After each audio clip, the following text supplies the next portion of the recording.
So you said we want to talk about the Ukraine. So let's talk about the Ukraine, a country that really is known quite well now since the conflict from 2014 onwards. And I think there's a slow beginning of understanding how important that conflict was and how much it reverberated through the international violent right-wing extremist scene. What did you find in Ukraine? I think Ukraine is a very specific case, and I think we have to put it on the table quite, in the opening sentence, that this is a country that is at war. Now, obviously, this creates very special conditions with lots of men with training, with paramilitary training, military training, and lots of infrastructure in the country supporting the very war effort. And let's remember that this infrastructure originally, or the effort and the individuals, this was not all state-owned or state-organized infrastructure, as the Ukrainian volunteer battalions played a key, in certain cases, key role on the front line of this very war. Now it's a completely different thing. It's an army with lots of experience and really unique experience, I would say. But at the same time, the veterans of that very war, grouped in certain organizations, they do still hang around, let's say, Ukrainian socio-political life.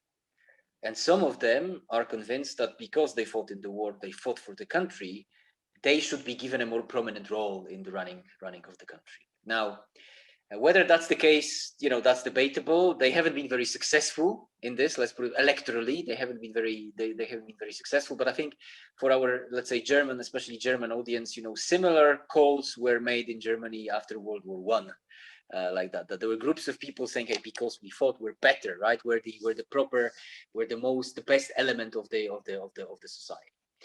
Now, there's quite a lot of infrastructure in the country which is privately owned, which is supported or supports NGOs, which are basically structured like private military companies. It's illegal to have a private military company in Ukraine, but there's quite a few of them functioning as NGOs, offering training, offering get-togethers, sometimes offering protection, essentially, for certain businessmen, for example, or political figures. You need people, you need guns, you need places to train, you need places to actually gel your unit, and these places are available in Ukraine. But this is mostly geared towards business and political issues.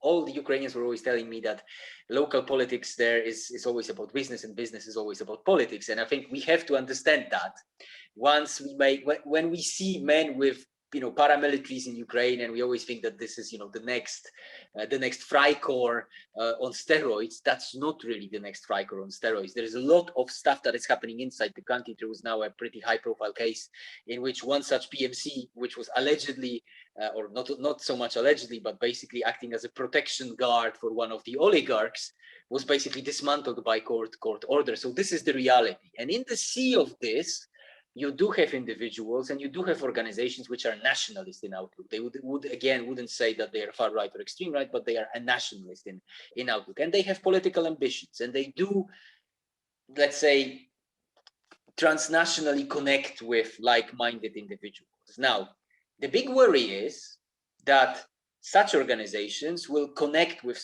the individuals from the West, especially in the United States, and actually connect them along the paramilitary lines. That basically this will be the Grand Central training-wise for extremists of the world, and that maybe these Ukrainian organizations will be happy to host them and then send them abroad to do militancy abroad. Now, there are two issues there.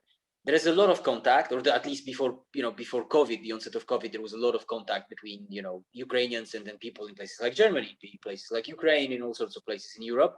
But this was mostly political, socio-political contact. Almost like comradely ties amongst the far right or the nationalist scenes. And then secondly, there's a lot of worry about Western extremists going to Ukraine and setting up shop there. But it's usually the worry is ours, and it's usually the Americans or the Europeans who are worried about that our guys are going there to set up shop.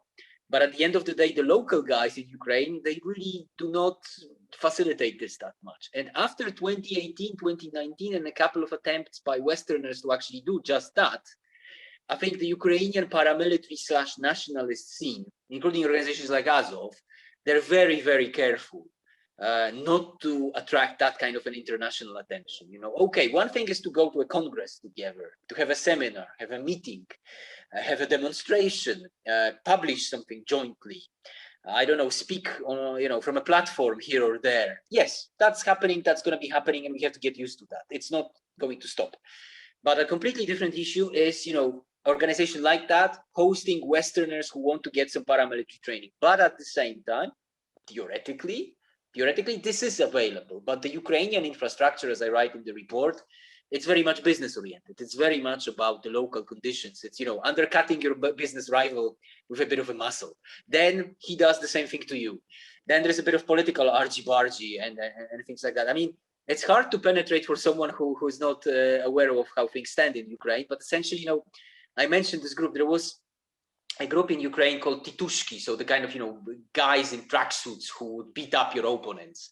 Now these groups sometimes function, as one of the interviewees mentions, it's more organized Titushki, if I could put it this way, in flak jackets with guns. So they've certainly made a step up the ladder in this sense. I'm not trying to ridicule this, but it's not as international as we thought. It's very much local. Yet at the same time, there's a political element, which is very, it is international. But I think there is still a bit of misunderstanding of how they operate, how this transnationality manifests itself by the Ukrainian nationalist organizations. So as you said before, and I think this is a central theme of this report, there is a commercial infrastructure, essentially guns for hire. So if you have money, you can get trained. In the Ukraine, however, you also have former paramilitary infrastructures. I want to take the advantage of having you online today, just to lay out, the infamous Azov movement, which really has become the poster child internationally. If you look at media, if you look at some of the statements from experts, as the right-wing extremist violent threat transnationally. Can you just lay out the structure of the Azov movement and what, according to your research and your interviews, where is the problem with this at the moment? I think I'll start from the backhand. The problem, if there is a problem, it's Ukrainian. So, but it's the bizarre situation of a country that is still at war. So you do have socio-political movements, entities, which have different arms, including essentially paramilitary arms, that operate in the political space, or the socio-political space, or cultural even space of Ukraine. So that's one issue that we have to put it on the table. Don't judge them by the standards that we impose on ourselves, living happy lives and then witnessing the last war in 1945. That's a completely different ballgame. So I think that's the first thing that we need to put on the table. And I'll always stress that while talking about Azov. Now, what the issue with Azov, I think, from the Western point of view, is that this is an organization or a movement that evolved from a paramilitary unit, which itself evolved from essentially a nationalist militia, let's put it this way, kind of like street militia, if I could put it this. So obviously the roots are fishy. For many people, the roots are fishy, and that obviously immediately creates suspicion. Then it evolves in a sense that it transforms itself into a legal unit of the National Guard of the country, but its veterans set up a political party, and its former commander, its first commander and the founder, is now the head of that very political party. And that very political party, the National Corps, also has a plethora of smaller organizations, groupings, or grouplets that are attached to this very movement, and they deny influence and linkages to the original battalion/regiment, which is now in the Ukrainian National Guard, which is mostly true, but it's undeniable that the roots of that very unit are where they are, nationalist, far right in Ukraine. So that's one thing. Then you have the political activity and the attempts of this very political organization to get elected and to get an influence with Ukraine, probably an influence which is larger than their actual vote share. But I think, these are technicalities that we're discussing now. I think the main issue is that this is a unit that, because of certain PR, let's say, well, we can say mishaps, got very much embedded in the consciousness of the observers of the conflict, of the journalists, of the whole commentariat and the experts, because these members of this very unit, coming from the kind of far-right nationalist milieu, they weren't shy to display nationalist far-right symbols, imagery, behavior to sometimes Western journalists.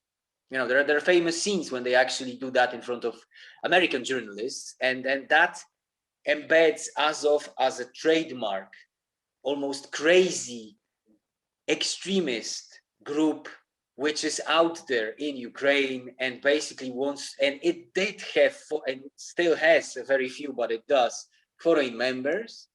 And these two things come together. So the swastikas and the foreigners come together in the war in Ukraine. Those elements come together, and in the mind of many people abroad, this creates the kind of, you know, far-right Al-Qaeda, which they're not. And many of the members themselves told me, you know, they wouldn't say they're reconstructed nationalists, no way. But they told me themselves that we remember and we know that the things that were on display in 2014 and 2015 were simply wrong.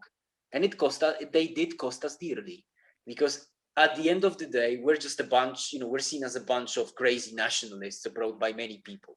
Do they care that they're seen like that many years later? You know, the jury is still out, to be sure, Hans. You know, they're not what we sometimes think they are, yet at the same time, their international department does liaise with nationalist far-right organizations in the West. And obviously that attracts attention as well.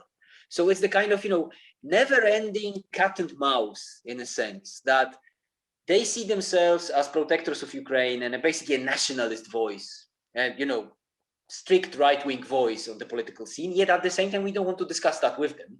We only want to discuss the swastikas and the meetings they had in Germany. So there's a kind of, you know, we're on two tracks, in a sense. And I think I'm not for giving leeway to organizations that are on the far right, but I think they have been misconstructed very much so. Yet at the same time, we have to remember that this is an organization whose former members, they were involved in militancy in Ukraine against LGBT targets, against Roma. You cannot deny this, but is there a paramilitary organization directing that in a sense of some kind of an international conspiracy to set up a far-right Al-Qaeda in Kiev? No, that's not the case. And I think we need to get these stories right. And I think, you know, that's why I still think engagement with them is fruitful, is useful, because we learn who they are, and that's, you know, that's very much seen and visible in the work that I've done with Counter-Extremism Project. And at the same time, they have a chance to actually put their story out, in a sense that, you know, we are attracted to the swastikas, yet they would like us maybe for the first time to actually look at the other side of the coin. And quite a few experts in Ukraine were telling me themselves that, you know, they're not internally, this isn't the most radical organization, and they're not known in Ukraine for their militancy, right? They're known for other things. So that also tells you how, you know, we sometimes misjudge and misread the situation in a country like Ukraine. So I would say, you know, if there is a problem, then probably Ukraine should tackle it first, not us, essentially, because the numbers of people moving to allegedly join Azov are really small, and you cannot join them now. Now, is it an issue that a foreigner comes over to their demonstration in Kiev? Well, it is interesting for me, for you, for people like that. But is it a security threat straight away? Well, I wouldn't be so sure.